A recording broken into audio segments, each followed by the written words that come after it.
What's going on, guys? Welcome to episode 37 of the Data Driven Strength Podcast.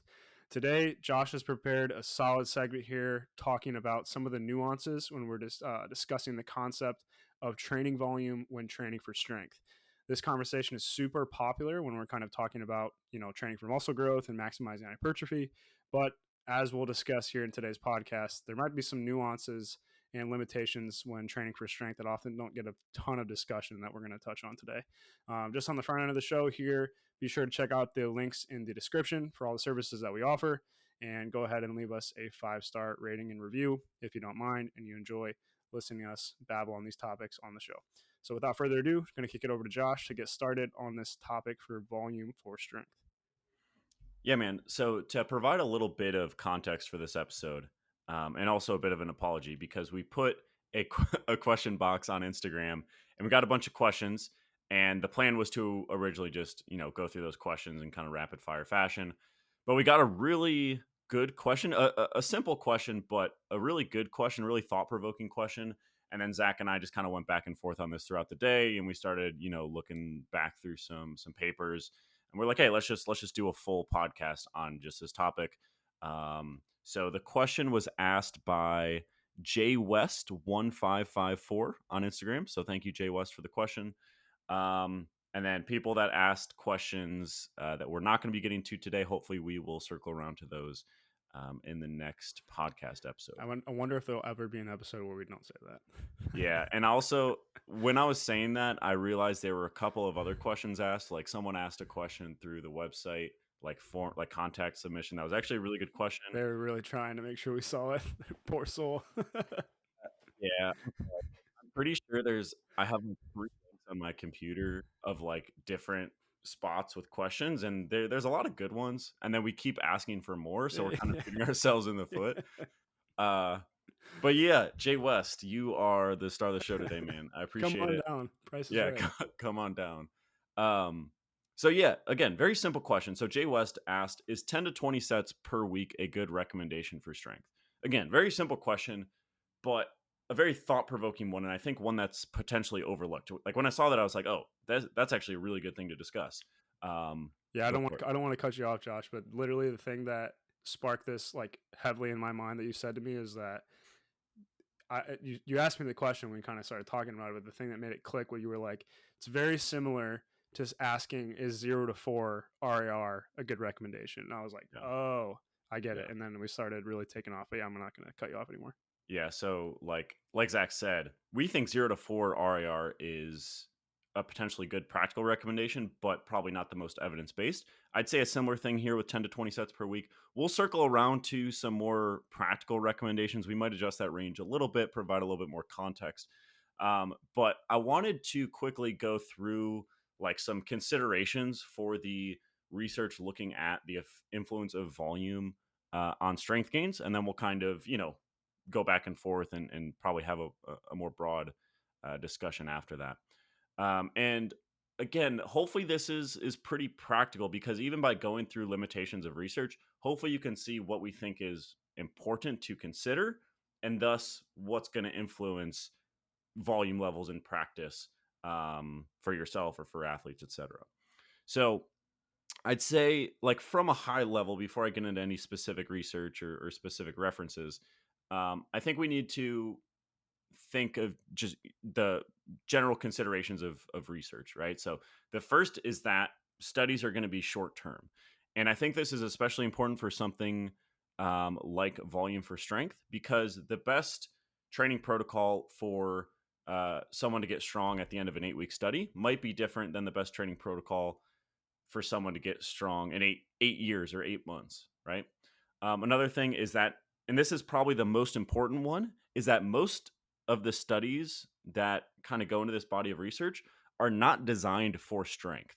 For example, when I was kind of going back through some of these papers before recording this, a lot of them train with like 8 to 12 RM sets, right? And as we talked about before, the whole failure thing isn't very well defined, and it just, like, these studies aren't similar to how a lot of people listening to this will train. Probably not, like, basically no top sets, etc. Another thing, as always, is training status, right? Like some of the studies I'll circle around to in a little bit, had like pre-testing benches of say 70 kilos. Like there's a German volume study that I'll go over in a little bit. Um, Again, like they're trained subjects, but may not be as applicable to someone with a higher bench press, for example. Um, Also, a consideration is that not all of the strength tests we see in research are representative of, say, a powerlifter or someone that just wants to get strong in squat, bench, and deadlift, because there are additional considerations that go into kind of the skill of completing a 1RM in a squat, bench, or deadlift. I did try to focus any research I'll mention here on those that used free weight dynamic exercises like a bench press or a squat. Okay, with that, let's move into the most well cited study in this area, and it's a meta analysis from Ralston, I believe from 2017. We'll link it in the show notes. And again, people kind of use this as a reference to indicate that there is a dose response relationship between volume and strength gain. So, in other words, as volume increases, strength gains increase a little bit more. Some people with a little bit more keen eye will kind of say that yes, that's true, but the relationship isn't very strong. I definitely agree with that latter stance, but I would go even farther. If you really dive into this meta-analysis, it's a well done meta-analysis, to be clear, very well done. It's just not uh, probably as practical or as straightforward as some might kind of make it seem. So if you look at kind of the inclusion criteria, one of the inclusion criteria for a study to be included in this meta-analysis is that the study had to have a group that only did one set per exercise compared to another group doing multiple sets per exercise, right? So that kind of makes this whole general meta-analysis as very low volume compared to like moderate volume. And moderate is kind of used generously here. I think that's how you say that word. Nice. Um, and all they basically broke the volumes up into three groups: small or low, medium, and high weekly sets. Low is less than five or less. Medium was 6 to 9, and high was 10 or more. And they actually didn't even have enough data to compare medium to high. And I'll just read a quote from the paper comparing these groups. So they said medium or high weekly set strength training is marginally more effective in producing strength gains than low weekly set training. So again, basically the only takeaway we can have from this is that doing more than 5 sets per week on average is going to be good for strength gains. But again, that difference was only marginal. The effect size was pretty dang small. I'd also add that if you look at the individual studies, I want to say there were like 9 or 10, somewhere around there, total studies included. Only 6 of those included free weight exercises, so like a free weight barbell bench, free weight barbell squat. And again, just like this study is probably not the best evidence to say more volume equals more strength because of those limitations I pointed out. I have a few other studies I want to go through, but I'll pause there, see if Zach, you have anything to add on before I continue. Not really. This will probably be something we get to later, but I just think it's so important to highlight the fact that the study designs are just generally not indicative of what most people would do for maximal strength. Like one thing that I thought of immediately, and just quickly jotted it down, is like you mentioned what's going to be best for strength gains in the short term is not necessarily what's best for strength gains in the long term, vice versa. One easy, very, very simple thing that can change these results considerably is whether or not there is a taper into testing for strength. You could take an extremely high volume protocol, and if you give them some sort of taper, although that may have been worse in some ways for the fatigue aspect, which generally we're probably going to assume for the caliber of subjects that are in these studies, the training protocols, like you said, higher reps, although failure is questionable in some of these studies, especially for the total number of sets and the rest periods and the exercises used and just the general ambiguity in the definition, tangent aside there. Um, if you give some of those groups a taper, that probably could help dramatically. And that's what a strength or design study probably would do. But as you mentioned, to my knowledge at least, I don't think many of these studies do tapers, and maybe they take a few days off before post testing 1RM, that kind of thing. But that we know that's probably not quite the same thing. Taking 2 days off before a squat 1RM isn't the same thing as having 1, maybe even 2 weeks of decreased training stress leading up into a testing procedure. So it just goes to say that, like you said, it's important to put this in proper context in what we're saying. And yeah, I think it's, like you said, marginal evidence to say greater than 5 sets per week is potentially better for strength gains, but is that really even saying much from a practical perspective? Like, what would it take for somebody to train less with 5 sets per week? Is probably going to be some sort of like time crunch situation anyway, which you're kind of forced in that situation regardless. So Shout out it to Dr. just, Pack. yeah, that's what I was going to say. Shout out Pack, Dr. Pack, excuse me. You're right. And so yeah, it's that comparison within itself, I think, leaves a little bit to be desired from a practical perspective. But as you said, you're going to get into it more here, so I'll pass it back over to you. Yeah, but like basically that's probably the most well cited paper on this topic. And like I just explained how limited it is to make a recommendation like, hey, 10 to 20 sets is a good range. Okay, now I'll kind of go rapid fire through a few individual studies that I think are just kind of interesting to point out, that have been published since this 2017 Ralston study. So the first is by Schoenfeld. I believe this one is 2019, and the title of it kind of gives it away. It's resistance training volume enhances muscle hypertrophy, but not strength in trained men. So I'll just kind of go through the squat data quickly here. So they compared, for the quads, I believe it was like up to 45 sets per week.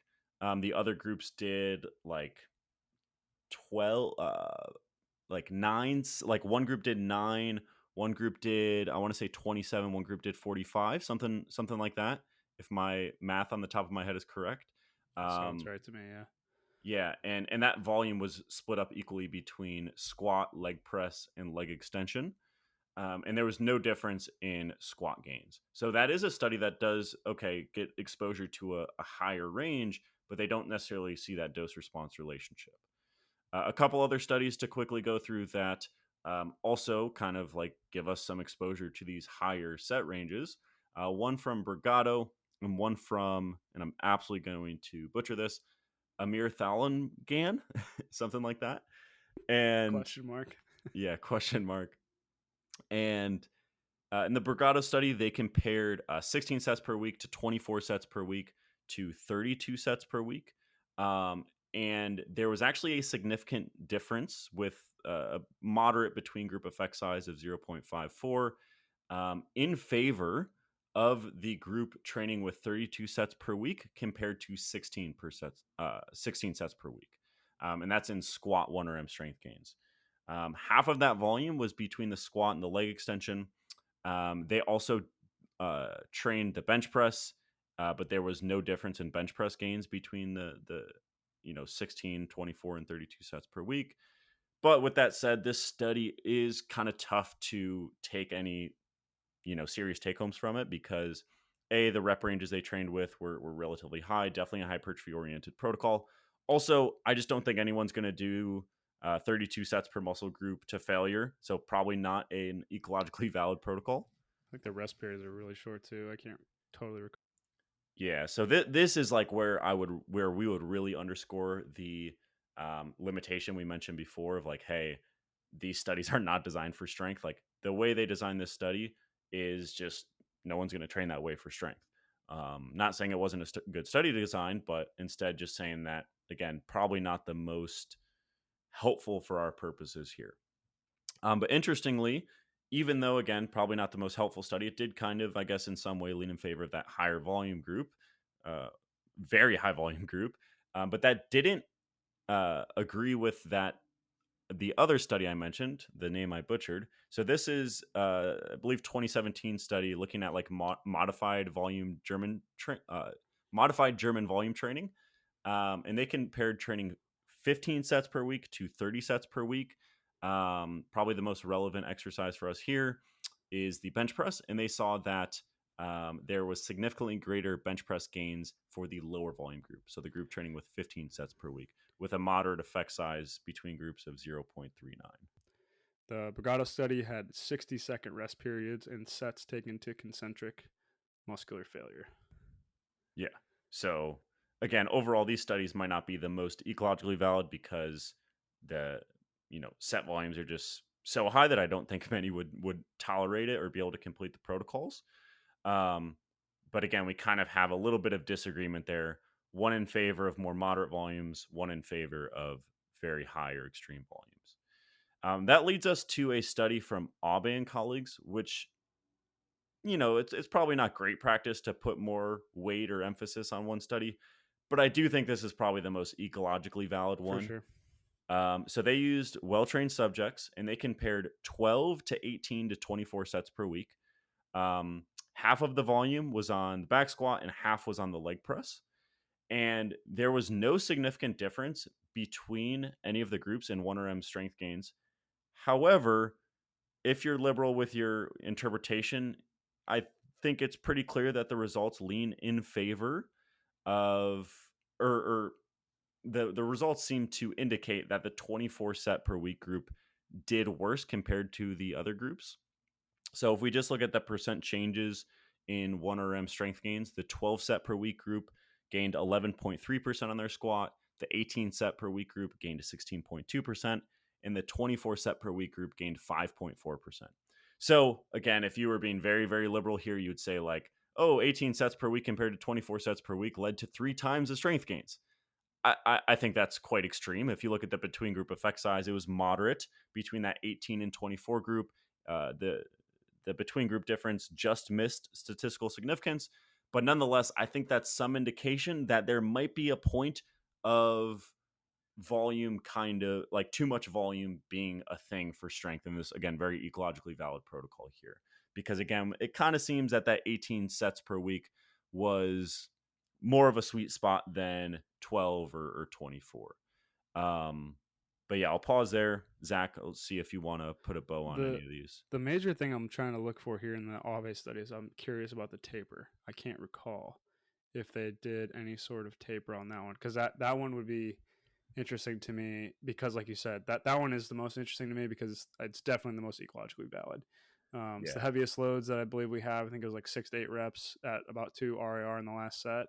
So that's pretty ecologically valid volume work potentially on some of the main lifts there. Um, Volume seem reasonable.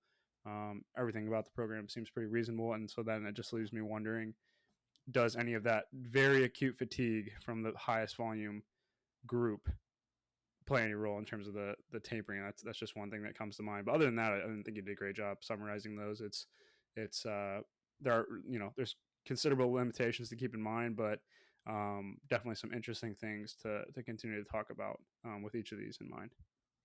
Yeah. So again, in short, to kind of wrap up this high level research overview, the 10 to 20 set per week general rule of thumb comes from the hypertrophy literature. I think it's important to be very clear about that. That's not to say it's a bad recommendation, but I wouldn't say it's an evidence based recommendation from the literature we have. Again, the best meta analysis we have on the topic didn't even look at that range. Um, we have a few studies looking at moderate to very high or extreme volumes that kind of conflict. And then we have this Abe study that indicates that there's probably an inverted U, and you know getting above 20 sets per week might lead to worse strength gains. But like you said, Zach, and if I recall correctly, there wasn't a taper, but I could be wrong there. This study was designed for hypertrophy, and I'm pretty sure the authors in the discussion of the paper were clear about that and said that was a limitation of the strength results. So it's like, I just think, obviously, it's easy to kind of sit here and say we need more research, but we do need more research to give an evidence based recommendation. And that's kind of the main take home here is that 10 to 20 sets per week is not the holy grail by any means. Yep. No, I think that's a great thing. It obviously leaves me with some questions just in terms of like so just to reiterate the bullet points of what Josh just said here is we have a meta-analysis by Ralston and colleagues that generally is kind of the starting point in which people kind of use to say, oh, while it may not be as strong as hypertrophy, the dose response between training volume and strength gains seems to still be there to some degree. Now, you could look at that and say, oh, okay, so hypertrophy and strength are pretty similar. 10 to 20 sets seems like a decent recommendation for both those. But looking at this closer, like Josh said, that number probably doesn't hold up for strength upon further scrutiny and something that needs some more context. So then the question to me is in which direction and why does that recommendation change in terms of what we would think? Because I could spin this both ways in my head. I could think that um, if we generally use higher loads per set, generally don't take them to failure, and potentially uh, do them on exercises that maybe spare a little bit of fatigue. This is where, start throwing in variations that limit a bit of load, that kind of stuff that we'd probably do in practice. All of those things make me think you could potentially get away with a bit more than maybe has been studied. But on the other end of things, purely anecdotally, and the research definitely opposes this. This is something we talk about all the time, is that the fatigue research, while we're not going to get into it, there's a ton of context to that within itself, would generally suggest that lighter loads taken closer to failure are more fatiguing than heavier loads. Anecdotally, there seems to be something to heavy loads in the fatigue realm, whatever you want to call that, I don't know. But that, in comparison to hypertrophy training, to me, I can tolerate less of that type of work for that quote unquote fatigue reason. So I think you can put it in two buckets, right? Because I could do a sub maximal bench workout of 10 sets of three times a week, maybe even more than that, and you could call that 30 sets. But is that really, like, it just kind of gets in that conversation now? How do we define a set? What does a set mean? Is it different for strength? Is it different for hypertrophy? Like, there's just a bunch of follow-up questions that I have that makes this difficult to have a succinct practical recommendation that kind of spans over both of the adaptations. That I think it's simpler for people to conceptualize it that way, but it's really challenging the more that I kind of think about all the things that kind of factor into it. It's not really a question or a fine point there, but I don't know if you have any thoughts on that. Yeah. Like on one hand, you made some points of why we could take that recommendation of 10 to 20 potentially, or like what we see to work in the research and bump it up. But, and I actually think this is a more potent factor that kind of pushes me in the opposite direction. And that's the fact that these studies are short term. Yep. I've it's happened with myself, and I hear it happen like just reported when I'm asking someone about their training history all the time, where someone is able to benefit from extreme training volumes for a very short period of time, and then they run into an issue, typically an ache or a pain that derails their training. So in my opinion, I think when I'm thinking about an athlete's training, the goal is to maximize the productive training under the curve over years, right? Not necessarily how do we get the absolute most out of these next 12 weeks. There's a time and a place for that, but in general, that's not the goal, and there's a risk to that in my experience. Um, so when I think about it through that lens, that really pulls me kind of down towards more conservative training volumes. I would much rather accidentally have someone do 90% of the training volume they could benefit from and have them train smoothly and productively for multiple years than accidentally prescribe 110% of what they can tolerate. And then they run into issues with aches and pains, and the total positive or productive training under the curve is less in that scenario. So, to kind of get into more practical ranges, I would say 10 to 20 is like a high range in my view. Potentially not for the bench press, but for the squat and the deadlift, my starting point ranges for most people on average is going to be lower than that. What do you think? Do you think I'm full of it? No, I don't. I just think it's so hard for me to even think about this before having like a fully fleshed out example, because while I definitely see what you're saying, and that obviously you want to be, I totally agree from a practical perspective, especially when you're working with an individual, start on the low end, only increase training volume when it's proven that that needs to happen. Totally agree with that. I guess if we remove ourselves from the practical conversation of that perspective and just think about it from like a making recommendations perspective. I think it's challenging to think about because, like I said, what defines a set? Like, is that a set?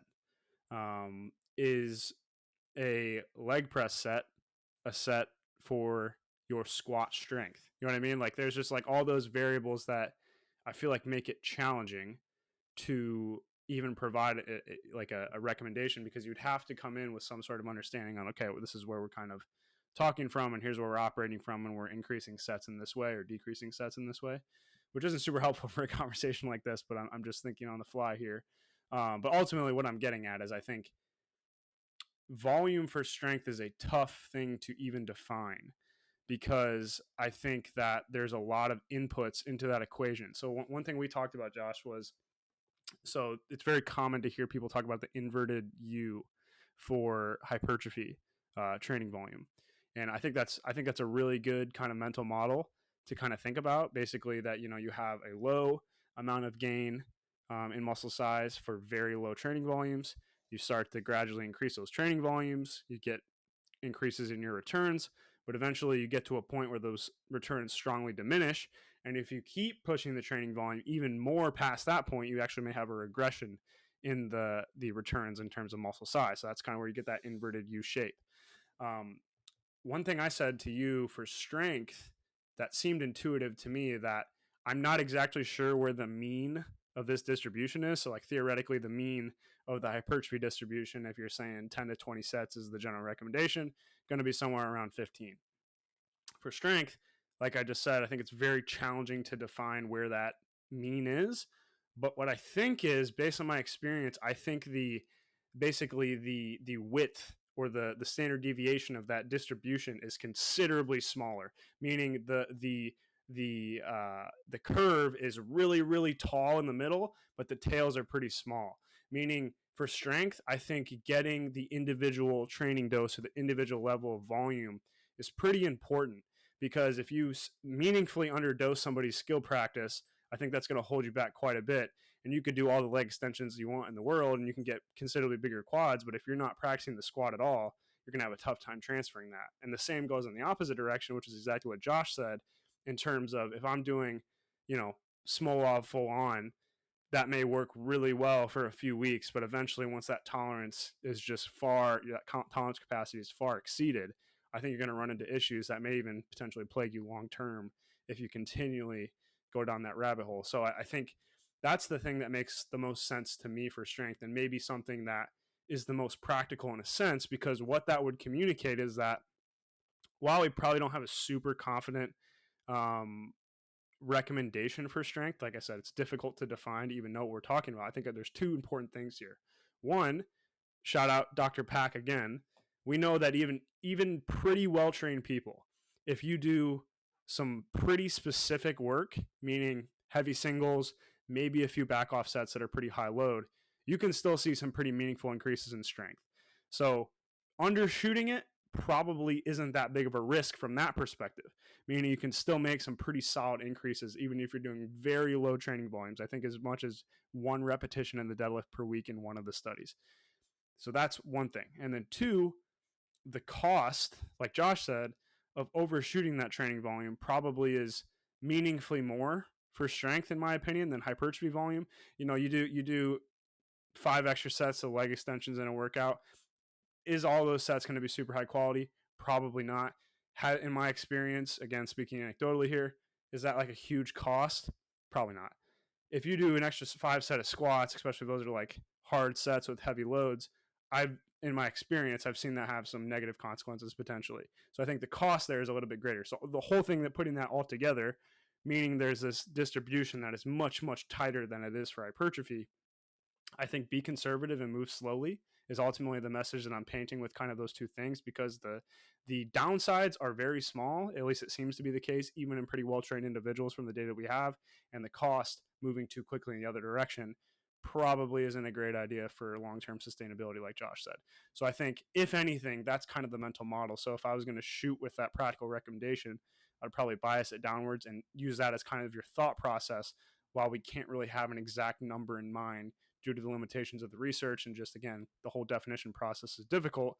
But I think that mental model is pretty useful to kind of navigate training volume for strength in a more general sense. What do you think about that? Yeah, I totally agree. And this is why I think the variable that we've kind of that we like to call volume allocation is absolutely key, because essentially if you're individualizing someone's volume, their total training volume, and their volume allocation, which can be defined as basically, okay, how much of your volume in terms of a percentage is done on the main lift or a very close variation of that lift, like say a pause squat, and how much of it are you doing on something less specific geared towards hypertrophy, leg press, split squat, that kind of thing.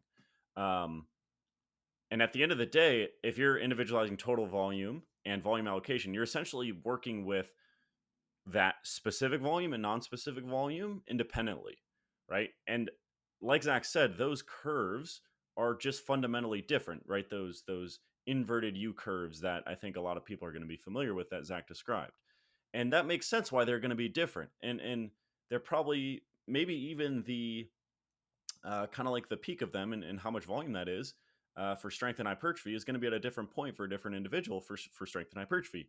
And our kind of position is that long-term hypertrophy outcomes are going to benefit long-term strength outcomes. And it just makes sense that those curves are different because the mechanisms kind of indicating when you're in that money range for each of them is also different, right? Like in my experience, 75% of the time or more, the reason that someone can't benefit from more volume is because it flares up some sort of ache or pain.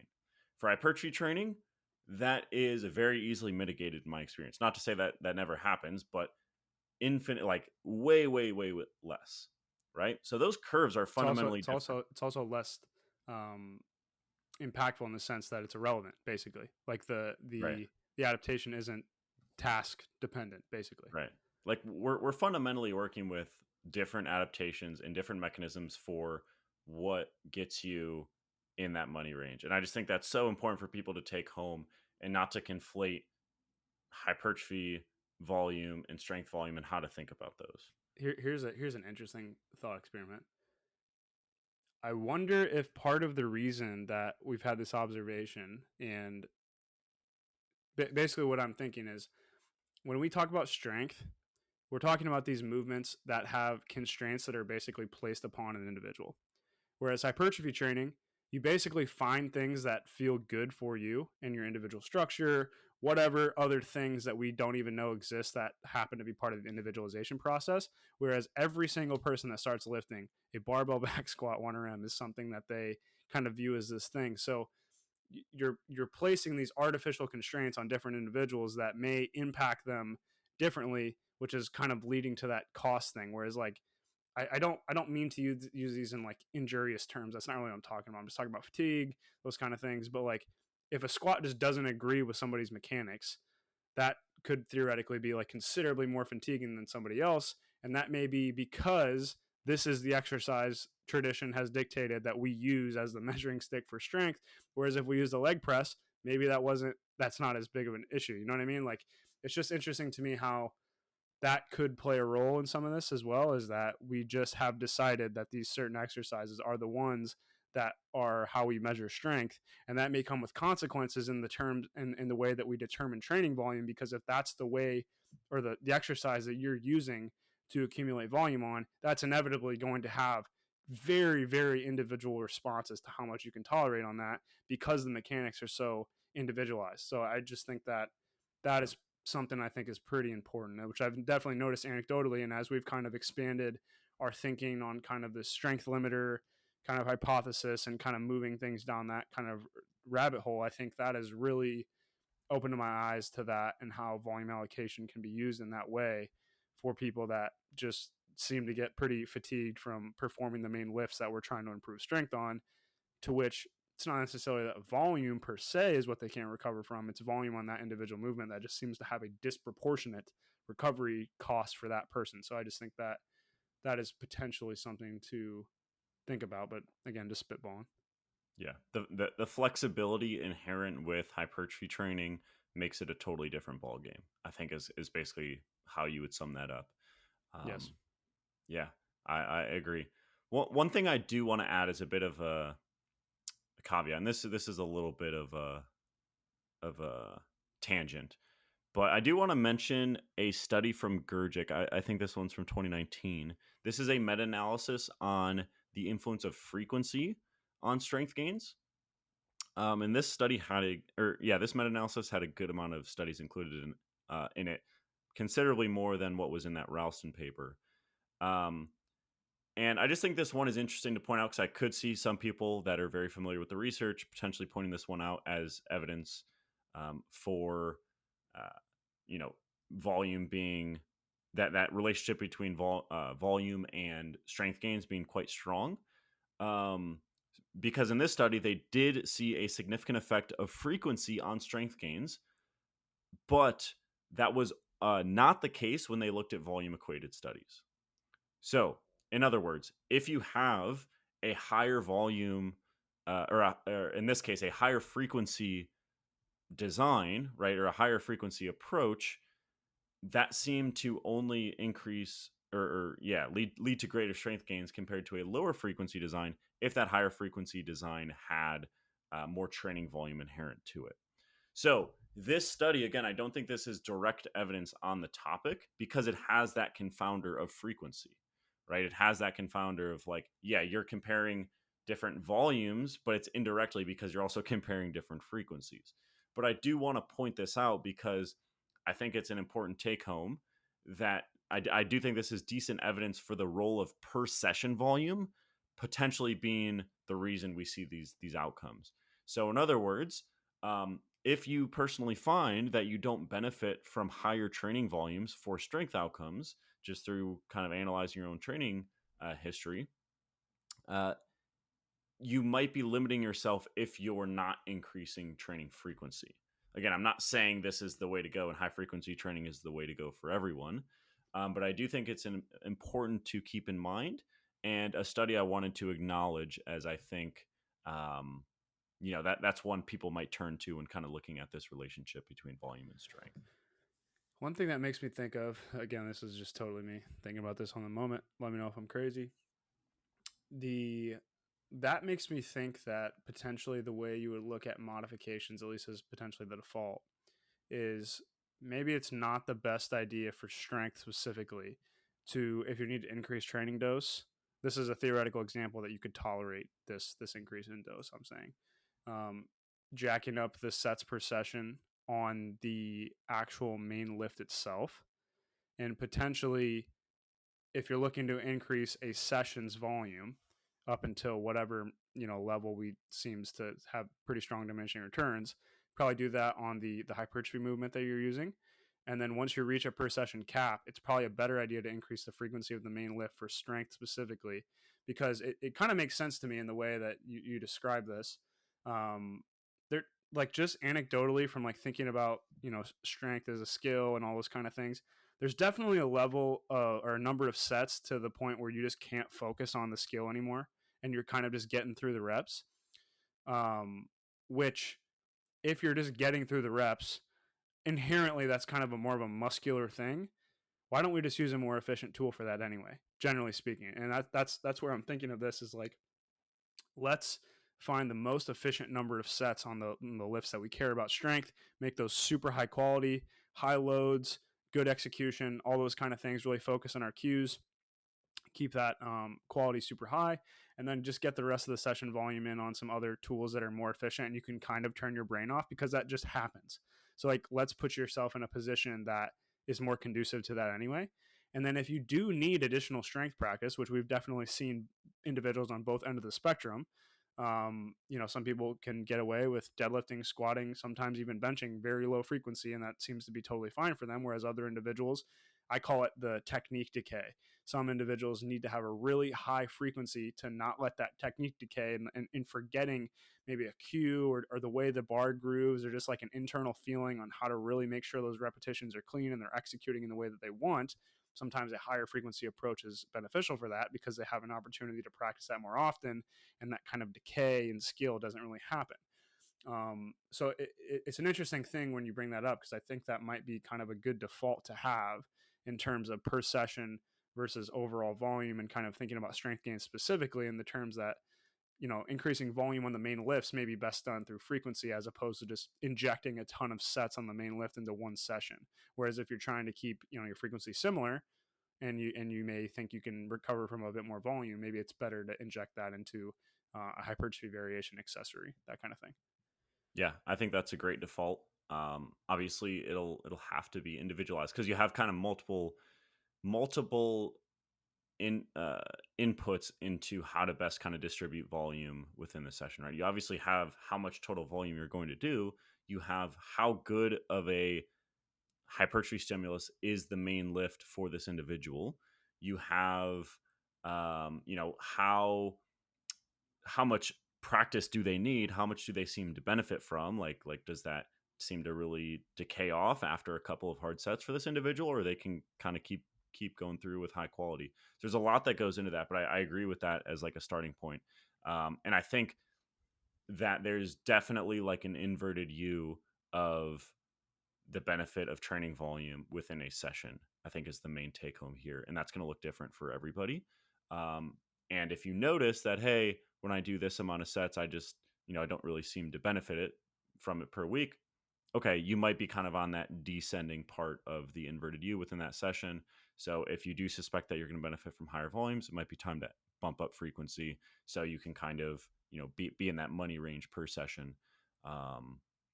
To benefit from all of the training volume you're doing, assuming you can tolerate it, etc.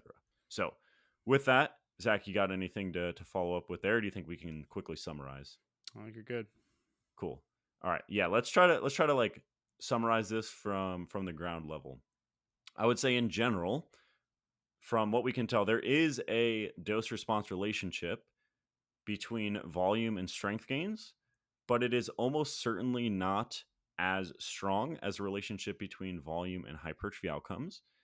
Furthermore, and probably the main take home of this podcast is that saying that that relationship increases up to 10, 15, 20 sets per week, that relationship, still occurs, that more volume up on average will lead to more strength gains, is not necessarily evidence based. Would be kind of my opinion at this point. It's not to say it isn't the truth. I'm just saying it's not necessary. We can't necessarily make that conclusion, in my opinion. I think we need more research, and I think that volume for strength is arguably more important to individualize than volume for hypertrophy, because the inputs influencing the relationship between volume and the outcome of interest, either hypertrophy or strength, are different. And as we kind of talked about, I think being too high on your volume or too low on your volume for strength and hypertrophy, or for strength, is probably more consequential than it is for hypertrophy. What do you think of that summary? What would you poke holes in? No, that was good. I really have nothing to add. I'm just going to leave it there. Well, Yeah, I think this was a really good conversation. Honestly, I leave this with maybe more questions than I came in with. And so thanks for sticking around for the ride, everyone. Hopefully that was an interesting conversation. As always, just want to plug again, check out the description, the links in the description. Wow, great plug for all the services that we offer. And go ahead and leave us a 5-star rating review if you like the show and would like to hear us discuss more things like this. And without further ado, we will see you next time. Thanks for joining us.